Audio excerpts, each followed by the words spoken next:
शादी का फैसला जिंदगी के अंदर एक बहुत बड़ा फैसला है। जन्म कुंडली के अंदर सबसे जरूरी चीज क्या है कि शादी से जुड़ा हुआ ग्रह है शुक्र। मान लीजिए जन्म कुंडली में शुक्र ग्रह ही किसी का खराब है तो शादी खराब होने की संभावना बनेगी। नई जनरेशन नया कल्चर फॉलो करती है और हम सब ने सुना है कि लिव इन कल्चर जो है आजकल बहुत आम बात हो गई है। लिविंग एक ऐसी दीमक है जो आज के जमाने के अंदर हमारे संस्कारों को खा रही है। जब भी हम अपने उसूलों से हटेंगे जो कुदरत ने बनाए हैं तो सूर्य खराब होगा। संतान ना होने के ना कई कारण हैं। अब कोई पीपल का पेड़ कटवा दे जी, बृहस्पति खराब। अब कोई मंदिर तोड़वा दे बृहस्पति खराब। अब कोई अपना कुल पुरोहित ही बदल दे बृहस्पति खराब। इसलिए बृहस्पति को सबसे पहले ठीक करो।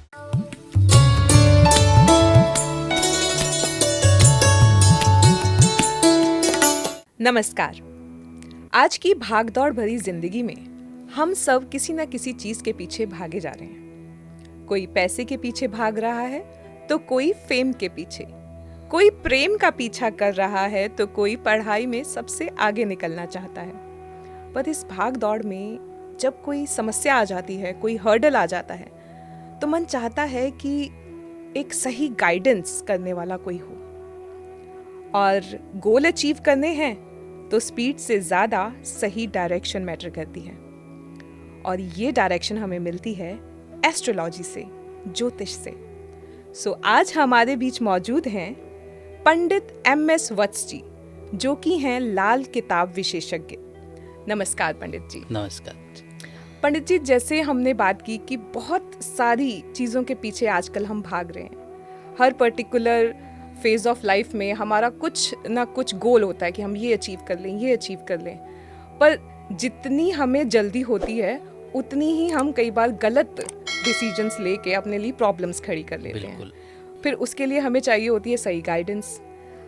जिंदगी के बहुत अहम फैसलों में जैसे कि सबसे पहला फैसला आता है शादी का फैसला।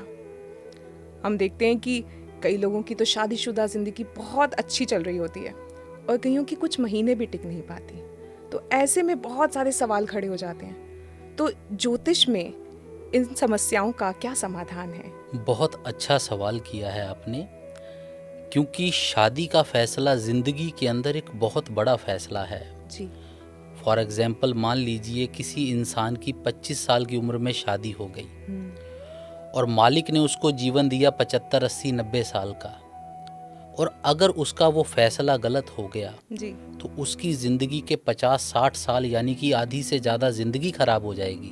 बिल्कुल। इसलिए ये फैसला बहुत सोच समझ कर लेना ज़रूरी है। होता क्या है कि सारा कुंडली का ग्रहों का खेल है। जन्म कुंडली के अंदर सबसे ज़रूरी चीज़ क्या है कि शादी से जुड़ा हुआ ग्रह है शुक्र। सीधी सी बात है कि जिसके बारे में भी बात कर रहे हैं टॉपिक के बारे में, उससे जुड़ा हुआ ग्रह और उससे जुड़ा हुआ घर, यदि हम उसको अच्छे तरीके से देख लेते हैं तो हम बहुत सटीकता से कई चीज़ों को पहचान लेते हैं। मान लीजिए जन्म कुंडली में शुक्र ग्रह ही किसी का खराब है जी, तो शादी खराब होने की संभावना बनेगी, क्योंकि शुक्र पति है, शुक्र पत्नी है, शुक्र गृहस्थी है और शुक्र ही मियाँ बीवी के आपसी निजी सुख भी हैं। इसलिए शुक्र को देखना सबसे पहले ज़रूरी है। अगर कुंडली में शुक्र खराब है, नीच है, तो शादी में दिक्कत हो सकती है। खास करके जिनका शुक्र खराब हो ऐसे लोगों को 25 साल तक शादी करनी ही नहीं चाहिए, क्योंकि 25वां साल जो होता है ये शुक्र का होता है हर इंसान की ज़िंदगी में। जब 25 साल क्रॉस कर जाएंगे तो फिर शुक्र के बुरे प्रभाव कम मिलते हैं। 25 साल तक शादी नहीं करनी चाहिए जिनका शुक्र खराब हो। और दूसरी चीज़, उनको शादी भी शुक्रवार के दिन नहीं करनी चाहिए। मैंने कई जगह देखा कि जिनका शुक्र खराब है 25 साल से पहले शादी कर ली। अब होता क्या है, शादी होते ही शुक्र ग्रह जाग जाता है, एक्टिव हो जाता है। आज शुक्र ग्रह जाग गया, आपकी 22-23 साल की उम्र में आपने शादी कर ली और शुक्र कुंडली में खराब है, और जैसे ही 25वां साल आया यानी उसका अपना समय आया, उस समय ने उस समय में उसने अपना ऐसा फल दिया, नुकसान किया क्योंकि खराब बैठा है जी। कि शादी को ही खराब कर दिया, जीवन साथी को ही कोई प्रॉब्लम में डाल दिया। इसलिए शुक्र खराब हो तो ये एक पक्की बात है, 25 साल तक शादी ना की जाए और शुक्रवार के दिन भी शादी ना की जाए। ऐसा करने से भी इंसान बचता है। दूसरी चीज, जन्म कुंडली में शुक्र को खराब करने वाला जो ज्यादा ग्रह है वो सूर्य है।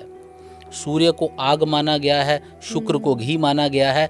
हम सब जानते हैं आग और घी के मेल में घी जल जाता है, इसीलिए सूर्य शुक्र खराब इकट्ठे हों तो शुक्र खराब हो जाता है। अगर कुंडली में सूर्य शुक्र इकट्ठे हैं, सूर्य बुध शुक्र इकट्ठे हैं, तो ऐसे लोगों को 22वें साल में भी शादी नहीं करनी चाहिए क्योंकि ये सूर्य का समय है।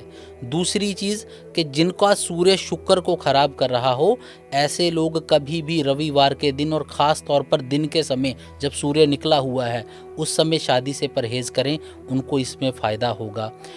लाल किताब में बहुत जगह पर बड़े सारे परहेज दिए गए हैं और जो सबके लिए फ़ायदेमंद है। फ़र्क ये है कि कोई लॉ किसी कुंडली में लग रहा है, कोई लॉ किसी कुंडली में लग रहा है। हर एक चीज़ हर एक के लिए नहीं है। अब कहा गया है चंद्रमा खाना नंबर 1 में हो तो 28 साल तक शादी ना करो, नहीं तो शादी खराब होगी, मदर को भी दिक्कत आएगी। तो इसलिए यहाँ पर ये चीज़ है कि इसका ध्यान रखना ज़रूरी आ गया। राहु 7वें घर में हो तो वो कहा गया है कि 21वें साल में शादी ना करो, नहीं तो होते ही दिक्कत आ जाएगी। तो ये बड़ी सारी चीज़ें हैं, अगर हम इनका ध्यान रखेंगे, कुंडली को अच्छे तरीके से मिलाएंगे, ग्रहों को अच्छे से देखेंगे, बनते हुए जो परहेज हैं, उपाय हैं वो करेंगे, तो शादी कभी भी खराब नहीं हो सकती। क्योंकि जब भी शादी खराब होगी, शुक्र खराब होगा तो होगी, और शुक्र के खराब होने के कई कारण हैं, ये देखना ज़रूरी है। मैं तो सरप्राइज हूँ पंडित जी, बड़े लोगों के मिथ्स टूटेंगे आज, क्योंकि ऑनलाइन इतना कुछ अवेलेबल है। लोग ऑनलाइन अपने बस ग्रह मिलाते हैं और इतने गुण मैच कर गए हैं, बस इट्स ओके। मतलब उनको लगता है कि बस इतना ही होता है शादी के लिए। नहीं, ये एक चीज़ ठीक नहीं है। मैंने ये चीज़ आगे भी एक बार बोली थी कि अगर सारा काम गुण ही करेंगे तो ग्रह कहाँ जाएंगे। सारी खेल ग्रहों की है। गुण क्या बताएंगे? गुण ये बताएंगे कि ठीक है, आपके दोनों के आपस में नेचर का तालमेल कैसा रहेगा। कई चीज़ों को, ग्रहों को ज़रूर देखें। खुद से कुंडली मिला करके, अब मैं ये चीज़ भी बोलता हूँ कि मैं अपनी लाइफ के अंदर जो मैंने आज तक किया भी है कि मेरे को याद नहीं कि मैंने कितनी बार 36 में से 36 गुण वालों को भी मना किया कि आप शादी नहीं कर सकते। उसका रीज़न क्या निकला? जब समझाया कि ये ग्रह ऐसे है, ये करेंगे वो करेंगे, वो समझ गए कि हाँ कि ये तो चीज़ बिल्कुल ठीक है, किताबों में लिखा हुआ है। और जिन लोगों ने, कईयों ने मान लो कभी किसी की बात नहीं मानी, जिन्होंने भुगता, वो लोग कहते हैं जी वाकई ऐसा हुआ। तो यहाँ पर सिर्फ गुण मैटर नहीं करते, ग्रहों को भी देखना बहुत ज़रूरी है। जो इंसान शादी के फैसले के अंदर इन चीज़ों को देखेगा, ग्रहों को, कुंडली को अच्छे से मैच करेगा, खराबियों के उपाय करके शादी करेगा, तो जीवन अपने आप ही खुशहाल हो जाएगा। ये तो बड़े पुरानी जो रिवायती चीज़ें जो हम अपने दिमाग में लेके बैठे हैं, उससे बड़े हट के आपने बहुत ही सुंदर जो है समाधान बताए हैं। पंडित जी, समय तो अपने रिदम से चल रहा है, नई जनरेशन नया कल्चर फॉलो करती है, और हम सब ने सुना है कि लिव इन कल्चर जो है आजकल बहुत आम बात हो गई है। पहले बड़े शहरों में होती थी, आजकल छोटे शहरों में भी होती है, और सबसे ज़्यादा माँ बाप परेशान हैं इस चीज़ को लेके। तो ज्योतिष की दृष्टि से आप क्या कहते हैं इस बारे में? जी बिल्कुल, बहुत अच्छा सवाल है आपका, और इसका जवाब मैं ज़रूर चाहूँगा कि न्यू जनरेशन ज़रूर सुने। लिविंग एक ऐसी दीमक है जी, जो आज के ज़माने के अंदर हमारे संस्कारों को खा रही है, और ये एक बहुत चिंता का भी विषय है। हम किसी भी लिहाज से, किसी भी दृष्टिकोण से देखें, एक लड़का लड़की अकेले रह रहे हैं, घर वालों से अलग हो गए हैं, शादी की नहीं, लिविंग में रह रहे हैं, हम उसको अच्छा नहीं मानते। लेकिन ये भी कुंडली की खराबी के कारण होता है, ग्रहों की खराबी के कारण होता है। कुंडली के अंदर 5वां घर प्रेम संबंधों का है। यहाँ पर शुक्र जैसा ग्रह आकर बैठ जाए जो खुद प्रेम संबंधों का कारक है, तो प्रेम संबंधों की थोड़ी सी उत्तेजना बढ़ा देता है। ऐसे लोग अफेयर जैसी चीज़ों में ज़्यादा जाना पसंद करते हैं। और उसी समय यदि मान लीजिए शुक्र के साथ राहु आ जाए चाहे वो 5वें घर में आ जाए या कुंडली में कहीं भी आ जाए, तो ये भी इस तरफ इंसान को मोड़ देता है कि ऐसे लोग लिविंग में रहने से परहेज नहीं करेंगे। दूसरी चीज़, मंगल और शुक्र का भी संबंध अगर कुंडली में हो तो भी ये अफेयर जैसी चीज़ों में ले जाता है और ऐसे लोग भी लिविंग जैसी चीज़ों में रहना बहुत पसंद करते हैं। और तीसरी चीज़, बृहस्पति राहु, ये भी इंसान को इस तरफ ले जा सकता है। 5वें घर में राहु आ जाए वो भी इंसान को लिविंग में ले जा सकता है, क्योंकि सीधी सी बात है, जब भी हम अपने उसूलों से हटेंगे जो कुदरत ने बनाए हैं तो सूर्य खराब होगा। जब भी हम धर्म के विरुद्ध चलेंगे तो बृहस्पति खराब होगा, और जब हम अपने करैक्टर को थोड़ा सा डिस्टर्ब करेंगे तो शुक्र खराब होगा। इसलिए जो भी लोग लिविंग में रह रहे हैं, इनको सूर्य, इन लोगों को शुक्र और इन्हीं लोगों को बृहस्पति के बुरे परिणाम भी जीवन में देखने पड़ सकते हैं। और मेरी तो एक यही राय है सबके लिए कि अगर आप किसी से अटैच हैं तो जितना जल्दी हो सके अपने माता पिता को मनाइए, आप शादी में उस रिश्ते को तब्दील करिए, कुदरत के कानून के अंदर आ जाइए। लिविंग को तो मैं एक सीधी सी बात ये कहूँगा कि ये कुदरत के कानून को तोड़ने वाली चीज़ है, और जो भी कानून को तोड़ेगा चाहे वो कुदरत का है तो उसको उसकी सज़ा है। अब लिविंग जो रिलेशन है, क्या हमने कभी देखा है ये सब सारे ही सक्सेस हो रहे हैं? बिल्कुल भी नहीं। इसकी सक्सेस रेशो बहुत ज़्यादा कम है। लोगों को यहाँ क्या मन बदल रहे हैं, कोई ना कोई रीज़न बन रहे हैं। देखो, शादी एक पवित्र रिश्ता है।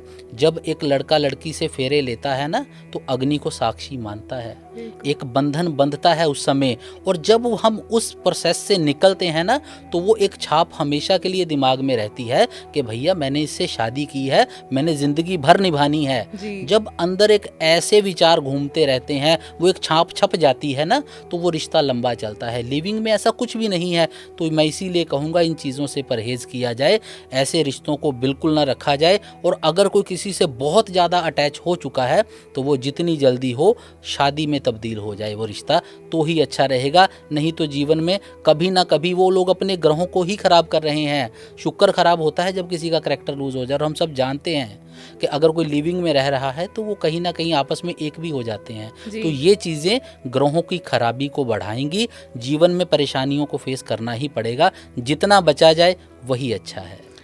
ये तो बहुत अच्छे से आपने हमें समझा दिया कि लिव इन में जो लोग रहते हैं, कौन से ग्रह खराब हो रहे होते हैं, किन कारणों की वजह से वो इस चक्कर में फंसते हैं, उनके समाधान भी हैं। आपने बात की मॉरल वैल्यूज़, जब हम छोड़ते हैं, अपने करैक्टर से विरुद्ध जाके कोई काम करते हैं या कुदरत के नियमों से विरुद्ध जाके कोई काम करते हैं, तो आजकल एक बहुत बड़ा मसला है एक्स्ट्रा मैरिटल अफेयर्स का। तो ये बातें भी सेम लागू होती हैं ग्रहों की? बिल्कुल। देखिए, मैंने अभी एक चीज़ कही कि कुदरत का कानून जी, और ये सब पर लागू है। अगर कोई इंसान अपनी जीवन साथी से हटकर कहीं बाहर किसी से रिलेशन में आ जाता है तो उसका शुक्र भी खराब होगा, उसकी कुंडली के अंदर 7वां घर भी खराब होगा, 5वां घर भी खराब होगा। और ये चीज़ें आगे से आगे कनेक्टेड हैं।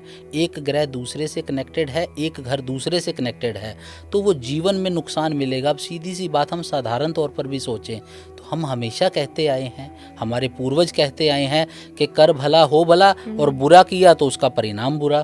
तो कहीं भी हर इंसान पता क्या सोचता है, इंसान सोचता है कि कोई देख नहीं रहा। लेकिन जब भी हम कोई गलती करते हैं हम सोचते हैं कोई देख नहीं रहा। जब हम कुछ अच्छा करते हैं तो हम उसको कहते हैं मालिक ने मेरा ये पुण्य काउंट कर लिया। असल में बात ये है कि हम उस मालिक की 5 साल के बच्चे जितना भी उसका डर नहीं रखते। एक 5 साल का बच्चा हमारे सामने खड़ा है ना, चोर चोरी करने से सोचेगा जी। एक गलत इंसान किसी को छूने से पहले सोचेगा, गलती करने से पहले सोचेगा कि वो देख रहा है। लेकिन अगर वो अपनी थिंकिंग में ये ले आए कि वो मालिक हर समय जो सर्वव्यापक है देख रहा है, तो गलती से बचेगा। तो ये बड़ी गहरी चीज़ें हैं। आज का ज़माना हो गया है मॉडर्न, लेकिन जो भी इंसान एक्स्ट्रा मैरिटल अफेयर जैसी चीज़ों में जा रहा है या कुछ भी गलत ऐसा कर रहा है तो 100% कभी ना कभी उसकी गृहस्थी में वो चीज़ दिक्कत का कारण बनेगी।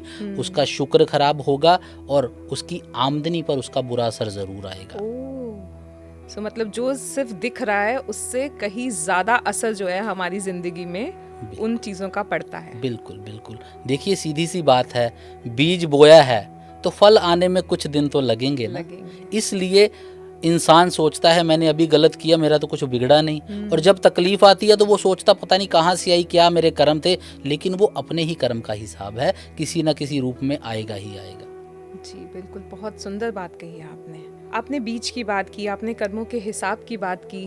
बहुत सारी युगल जोड़ियां ऐसी हैं जो एक सुख से वंचित हैं। क्या ये भी ज्योतिष से रिलेटेड है, या ज्योतिष में इसके कारण स्पष्ट तरह से लिखे हुए हैं कि उनके समाधान किए जाएं? संतान सुख की जो प्राप्ति है वो एक आज के दौर में बहुत बड़ा विषय है कि कुछ युगल जोड़ियां ऐसी हैं जिनको शादी के अगले साल ही ये सुख की प्राप्ति हो जाती है।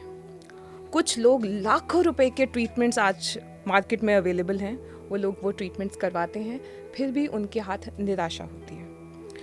तो इसमें ज्योतिष या लाल किताब कहाँ तक उत्तरदायी हैं इन समाधानों के लिए? बिल्कुल, देखिए हर रिश्ता अपनी किस्मत के मुताबिक ही हमें मिला है, ठीक है।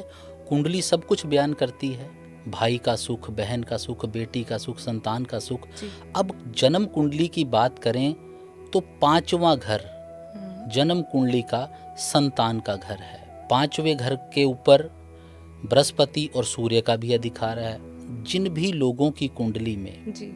खास करके आदमी के टेवे में अगर 5वां घर खराब हो जाए, खास तौर पर वहां राहु आकर बैठ जाए, या बृहस्पति खराब किसी भी तरह से हो रहा हो, कुंडली के अंदर सीधी सी बात है कि जब भी संतान को देखा जाएगा, बृहस्पति को देखा जाएगा, शुक्र को देखा जाएगा, 5वें घर को देखा जाएगा। और अगर कोई 5वें घर में ग्रह ऐसा आ गया है जो 5वें घर को खराब कर रहा है तो उसको देखा जाएगा। बृहस्पति खराब हो जाएगा तो संतान होने में बहुत सारी परेशानियां आती हैं। लेकिन 5वें घर से अगला घर है छठा घर। मैं एक चीज़ क्लियर कर देना चाहता हूं दर्शकों को कि हर घर से अगला घर जो होता है वो पिछले घर के फलों को बढ़ाने वाला होता है। अगर 5वां घर संतान का है तो छठा घर 5वें घर का लाभ है। कई बार ये भी देखा गया है कि छठे घर में शुक्र नीच होकर के बैठ गया या छठा घर किसी वजह से खराब हो गया तो वहाँ पर भी प्रॉब्लम ये आ जाती है, संतान होने में दिक्कत आ जाती है।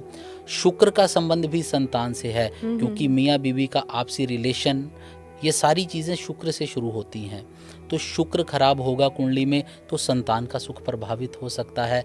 बृहस्पति खराब होगा तो प्रभावित हो सकता है। पर एक चीज़ मैं यहाँ ज़रूर कहूँगा कि जिनको भी संतान होने में दिक्कत आ रही है वो लोग सबसे पहले अपने कुल पुरोहित को ज़रूर ढूंढें, वो बहुत ज़रूरी है। कुल पुरोहित क्योंकि कुल पुरोहित जो है जब आप उनके पास जाएंगे, क्योंकि ये रीजंस मैंने पाए हैं कुछ कुंडलियों में, जब उनके पास आप जाएंगे तो कई बार ये भी हो सकता है कि आपको वहाँ पर जाकर ये चीज़ पता चले कि हमारे बुजुर्गों से चला आ रहा कोई रिवाज, हमारे बुजुर्गों से चले आ रहा कोई पाठ पूजा या कोई नियम ऐसा था जो आगे की पीढ़ियों ने बंद कर दिया, उसको हम भूल चुके हैं, निभा नहीं रहे हैं। तो वो चीज़ हम जान जाएंगे, उसको निभाएंगे तो भी संतान का सुख मिल सकता है। संतान ना होने के ना कई कारण हैं। अब कोई पीपल का पेड़ कटवा दे, बृहस्पति खराब। अब कोई मंदिर तोड़वा दे, बृहस्पति खराब। अब कोई अपना कुल पुरोहित ही बदल दे, बृहस्पति खराब। इसलिए बृहस्पति को सबसे पहले ठीक करो। कुल पुरोहित के पास जाकर आशीर्वाद लेने से भी बृहस्पति अच्छा होता है। पंडित जी, मैं टोक रही हूँ, माफ कीजिएगा, पर अगर किसी को अपने कुल पुरोहित के बारे में ही ना पता हो? देखिए इसके अंदर एक चीज ये है कि जिनको भी इसके बारे में नहीं पता तो वो सबसे बड़ी बात ये है कि वो अपने जीवन में गुरु जरूर धारण कर ले।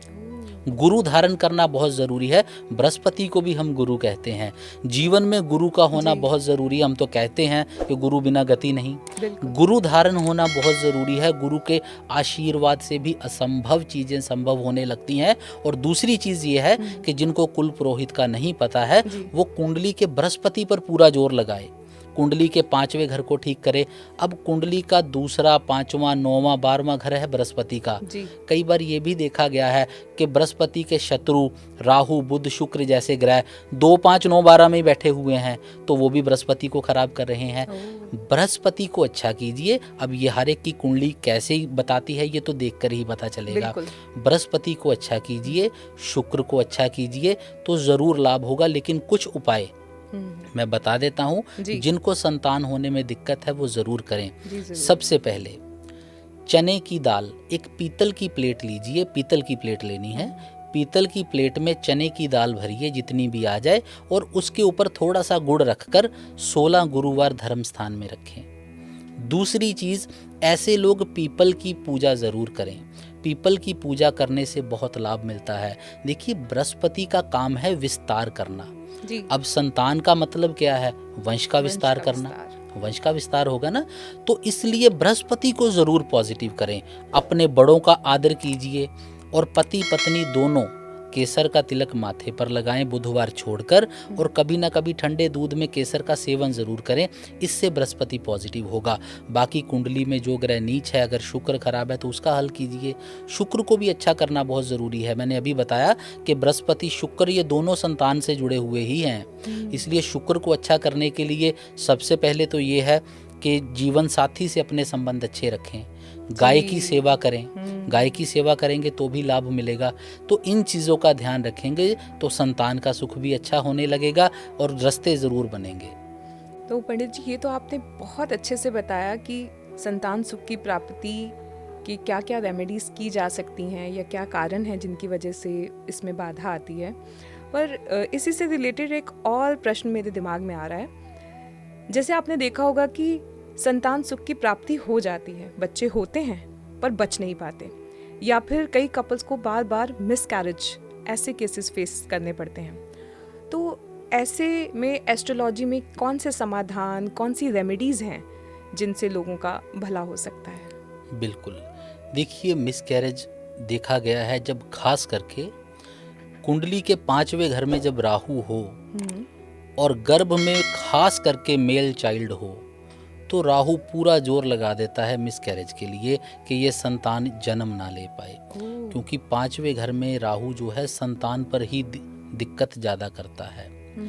खास करके 5वें घर के दो मैंने बताए कि जो मालिक हैं बृहस्पति और सूर्य, यदि ये भी कुंडली में खराब हों किसी वजह से, तो भी संतान के खराब होने के बार बार मिसकैरेज के चांसेस बनते हैं। केतु कुंडली में खराब हो जाए तो भी संतान सुख में बाधा आ जाती है। इसलिए यदि किसी के भी संतान होकर नष्ट हो रही है जी, या मिसकैरेज बार बार हो रहे हैं, तो उनके लिए एक खास उपाय करना क्या है कि जैसे ही प्रेगनेंसी हो जाती है, जो भी लेडीज़ हैं, जैसे ही वो उनको प्रेगनेंसी होती है, वो एक लाल धागा, थोड़ा वो मजबूत हो यानी जल्दी टूटने वाला ना हो, उस लाल धागे को अपने हाथ पर या बाजू पर बांध ले। बांधने के बाद उसको जब तक डिलीवरी नहीं होती है बंधे रहने दें जी। उसके बाद जैसे ही बच्चे का जन्म होता है, उसी समय वो लाल धागा उतारकर बच्चे की बाजू या हाथ पर हल्का करके बांध दे और अपनी बाजू पर नया धागा बांध ले, और उस धागे को दोनों जने 18 महीने तक बांधे रखेंगे तो संतान कायम होने के बहुत ज़्यादा चांसेस हो जाएंगे। क्योंकि ये जो चीज़ समझनी ज़रूरी है, मंगल की मदद से बड़े ग्रह जो हैं वो शांत होते हैं। अब राहु को हाथी माना गया है, और अगर खराब राहु है तो बिगड़ा हुआ हाथी है। मंगल इसको कंट्रोल करता है, इसलिए लाल धागा बांध कर रखें। और सबसे ज़रूरी चीज़, यदि किसी के बच्चे होकर नष्ट हो रहे हैं, मिसकैरेज हो रहे हैं, तो जब भी उनके घर में संतान हो, वो लोग कभी भी संतान का जन्म होने पर मिठाई ना बांटें, वो नमकीन बांटें, नमकीन चीज़ों को बांटें, मीठा बांटने से परहेज करें। ऐसा करने से संतान कायम होने लगेगी। बृहस्पति को अच्छा करने के लिए पीपल की पूजा करें, केतु को अच्छा करने के लिए कानों में सोना ज़रूर धारण करें, तो संतान ज़रूर कायम होगी। ठीक है। और ये लाल धागा जो आपने बताया, वो किस हाथ में बांधना है? सीधे हाथ में बांधना है, और थोड़ा मजबूत होना चाहिए, क्योंकि लंबे अरसे तक बंधेगा और वो टूट ना जाए। जी बिल्कुल। ठीक है। तो ये तो बहुत आई ओपनिंग वाली रेमेडीज़ थी, बिकॉज बहुत सारे मैंने ऐसे कपल्स को देखा है जो काफ़ी सालों से इन समस्याओं से जूझ रहे हैं। तो आई होप उन सबको उनकी रेमेडीज़ और आंसर्स मिल गए होंगे। सो अब आपने जैसे अभी बात की कि किस्मत का जो लिखा होता है वही मिलता है, तो किस्मत की जब हम बात करते हैं, कोई कहते हैं कोई फलाना किस्मत का धनी है, अरे ये तो किस्मत की बात है, हमारी किस्मत में ये सब कहाँ। तो किस्मत बड़ी है या कर्म, और हमें किस पे भरोसा करना चाहिए, अपने कर्मों पे या अपनी किस्मत पे? बड़ा अच्छा सवाल है। देखिए, किस्मत कोई छोटी चीज़ है नहीं, ठीक है। हम हमेशा सुनते हैं कि किस्मत में जो लिखा है मिलेगा, किस्मत से ज़्यादा नहीं मिलेगा, किस्मत से कम नहीं मिलेगा। लेकिन यहाँ एक चीज़ मैं स्पष्ट करता हूँ, लाल किताब में ये स्पष्ट लिखा है, इंसान बंधा खुद लेख से अपने, लेख विधाता कलम से हो, कलम चले खुद कर्म पे अपने, झगड़ा अकल न किस्मत हो। लाल किताब ने स्पष्ट किया है कि हर इंसान अपने लेख यानी किस्मत से बंधा हुआ है, और वो जो किस्मत है उसकी कलम विधाता के हाथ में है, यानी कि मालिक सबकी किस्मत लिख रहा है। लेकिन उसने आगे एक और चीज़ कही, कलम चले खुद कर्म पे अपने, कि मालिक की जो कलम है वो अपने कर्म पे चलेगी, जैसा हमारा कर्म होगा वैसे वो लेख लिखेगा, वैसी हमारी किस्मत होगी। तो सीधी सी बात है कि किस्मत से बड़ा कर्म है, यानी कि किस्मत को बनाया ही कर्म ने है। अगर हम कहते हैं कि भाई किसी ने अच्छे कर्म किए होंगे आज उसकी किस्मत अच्छी है, इसके तो यार लगता है कर्म बहुत बुरे हैं, ये आज इतनी तकलीफ़ों में है, तो कर्म बहुत बड़ा है। इसलिए कर्म को समझिए, कर्म का विधान बहुत ऊंचा, बहुत बड़ा, बड़ा गहरा भी है। कई लोग, अब कर्म की बात देखिए, मैं आपको एक बड़ी इंटरेस्टिंग चीज़ बता रहा हूँ जी। हर इंसान जो जिंदगी के अंदर सुखों को भोग रहा है जी, उसका एक बहुत बड़ा नुकसान हो रहा है। हर इंसान जो बहुत दुखों से घिरा हुआ है उसका एक फायदा हो रहा है। अब ये कर्म का विधान है, इसको समझिए, मैं आपको एक्सप्लेन करता हूँ। जो भी हमें सुख मिलते हैं हमारे अच्छे कर्मों की वजह से मिलते हैं जी। आज आप सुखों को भोग रहे हो तो आपके खाते के अच्छे कर्म खत्म हो रहे हैं। आज आप दुखी हो, कोई इंसान दुख भोग रहा है, उसके खाते के बुरे कर्म खत्म हो रहे हैं। तो सीधी सी बात है कि सुखों में एक नुकसान है कि भैया आपके अच्छे कर्म खत्म हो रहे हैं, इसलिए अच्छे कर्मों को कंटिन्यू करो, मालिक की भक्ति करो, इबादत करो, अच्छे कर्मों को कंटिन्यू करो अपने, कि वो खत्म ना हो। दुख में ये अच्छी बात है कि आपके बुरे कर्म खत्म हो रहे। तो कर्म को समझना बहुत ज़रूरी है। कर्म बहुत बड़ा है। कई बार देखा गया है एक इंसान के पास सब कुछ है, सब कुछ है, लेकिन वो सोचता है कि मुझे क्या ज़रूरत है भक्ति की, मुझे क्या ज़रूरत है अच्छे कर्म की, मेरा तो लाइफ अच्छा चल रहा है। लेकिन होता क्या, जब तकलीफ आती है फिर इंसान भागता है। इसलिए हमारे पास भी कई लोग ऐसे आते जो कहते हैं जी हम तो मानते नहीं थे, ये तकलीफ आई तो हमने रास्ता ढूंढना शुरू किया और आपके पास आए हैं। तो ये चीज़ को समझना ज़रूरी है। किस्मत बड़ी अच्छी चीज़ है, पर किस्मत इंसान खुद बना रहा है अपने कर्म से। अपने कर्म को अच्छा कीजिए। अपने कर्म को अच्छा करने का मतलब क्या है, सबसे पहले अच्छे इंसान बनिए। अब किस्मत और कर्म को समझने का एक तरीका और भी है। अब आपकी किस्मत में है कि आपको बहुत अच्छा भोजन रोज मिलेगा, आपके सामने थाली लग जाएगी, लेकिन वो थाली उड़ के मुंह में तो नहीं आएगी, कर्म तो करना पड़ेगा। किस्मत भी जो देगी जी, वो आपको आज के कर्म से वो आप उसको कैश कर पाओगे। आज कोई इंसान कहे कि हम आपके पास आए हैं तो हम क्या करें, हमारी किस्मत बदल दीजिए, लेकिन हम जो उपाय बताएंगे जब उसको आप अपने कर्म में लेके आओगे तो वो फायदा करेगा। मेरे सुनाने से, बोलने से, सामने वाले के सुनने से थोड़ी कुछ बदलेगा, जब वो अपने कर्म को बदलेगा। देखो ज्योतिष 3 चीजों पे चलता है। आज मैं एक बड़ी बात बोल रहा हूँ, ज्योतिष 3 चीजों पे काम कर रहा है। पहली चीज उपाय, किसी को भी परेशानी है वो उपाय करेगा, फायदा मिलेगा। दूसरी चीज है परहेज, यानी कि वो परहेज नहीं करेगा तो फायदा कहाँ से मिलेगा। बिल्कुल, किसी का गला खराब है, मेडिसिन लेके आया है, डॉक्टर ने बोला है खट्टी चीज नहीं खानी, और वो मेडिसिन भी खा रहा है, खट्टी चीज भी खा रहा है, दवाई बेअसर हो जाएगी। पहली चीज उपाय, दूसरी चीज परहेज, और तीसरी चीज है कर्म। लाल किताब इन 3 चीज़ों पे ही काम कर रही है, उपाय भी बता रही है, परहेज भी बता रही है और कर्म को भी अच्छा करने का बोल रही है कि भाई गाय की सेवा करो, अपने रिश्तों को अच्छा करो, जी, जी, जी। पक्षियों की सेवा करो, अपना आचरण अच्छा रखो, अच्छे इंसान बनो। तो ये 3 चीज़ों को समझना ज़रूरी है कि किस्मत आपकी बहुत बड़ी चीज़ है, पर वो आपके कर्म से जुड़ी है। इसलिए अपने कर्म को हर तरफ से अच्छा करोगे तो किस्मत आपकी हर तरफ से उम्दा हो जाएगी। बहुत ही अच्छे तरीके से आपने समझाया द किस्मत connection and the Karma factor. आपने परहेज की बात की, तो जैसे हमारी भारतीय संस्कृति में तो ऐसी बहुत सारी चीज़ें हैं जिनसे परहेज करने के लिए कहा जाता है, पर वही नया समय है, नई जनरेशन है, सो नॉन वेज, मांस, मछली और शराब का सेवन दिनों दिन जो है स्पेशली युवा लोगों में बढ़ता जा रहा है। और देखा जाए तो हर तरफ यही माहौल है, पार्टी करते हैं लोग देर रात तक, तो उनको अपने खाने पीने में भी ये चीज़ बड़ा कूल समझते हैं, ये सारी चीज़ें करना। तो ऐसे में उनकी कुंडलियों पर इस चीज़ का असर पड़ता है, ग्रहों पर असर पड़ता है, अगर पड़ता है तो फिर उसके क्या समाधान है? देखिए, एक चीज़ मैं आपको बताता हूँ, मांस मछली खाना जी। शराब पीना इंसान को बहुत नीचे के स्तर पर गिरा सकता है। सबसे पहली चीज, किसी को दुख दे के खुद को सुख नहीं मिलेगा।